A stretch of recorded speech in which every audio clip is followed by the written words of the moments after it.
కలుగును గాక. సంతోషంగా ఉండే వాళ్ళందరూ ఒక్కసారి చేతులు పెకెత్తి ప్రభునామను ఘనపరుస్తూ ఆమేనని చెప్పండి. యేసయ్యానికి స్తోత్రాలు అని చెప్పండి. అయ్యగారు మీకు వందనాలని చెప్పండి. చాలా సంతోషం. కూడొచ్చినటువంటి మీ అందరికీ ప్రభు అయిన యేసుక్రీస్తు నామంలో ప్రేమపూర్వకమైన వందనాలు తెలియజేస్తున్నాను. అదేవిధంగా ఈ మైక్ శబ్దం ద్వారా దేవుని మాటలు పాటలు వింటున్నటువంటి గ్రామ ప్రజలందరికీ యేసుక్రీస్తు నామంలో ప్రేమపూర్వకమైన వందనాలు.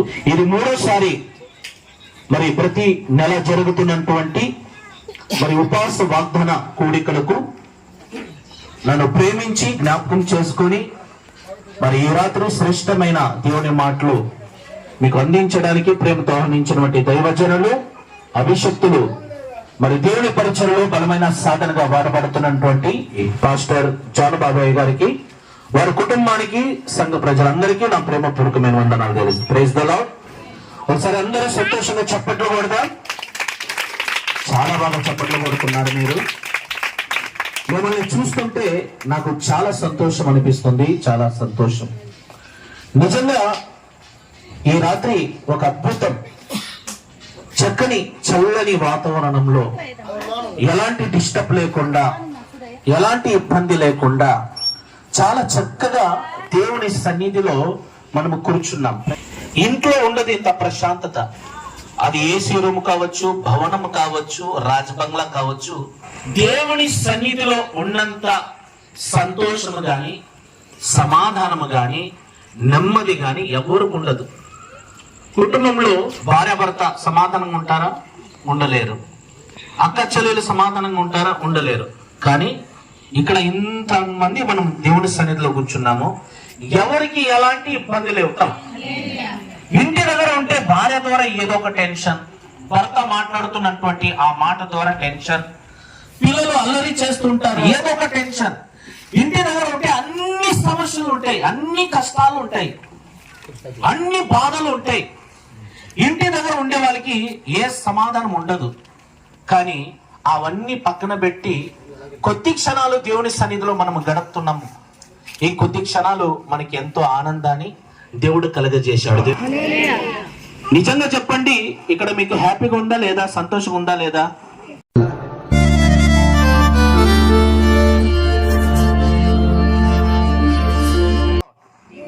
నిజంగా దేవుని సన్నిధిలో ఉన్నంత ఆనందం ఇంకా ఎక్కడ ఉండదు. Praise the lord.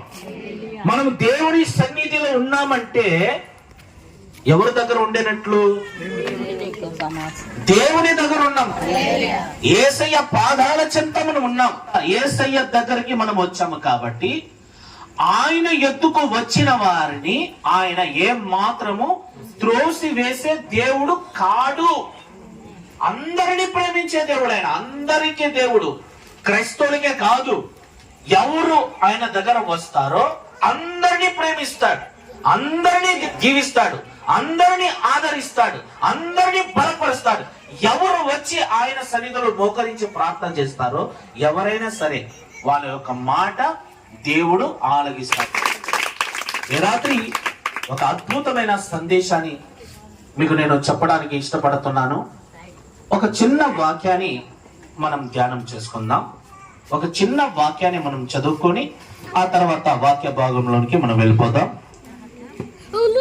కీర్తన గ్రంథం 20వ అధ్యాయం 4వ చరణాన్ని ఒక్కసారి బిగ్గరగా ఒకరు చదవండి.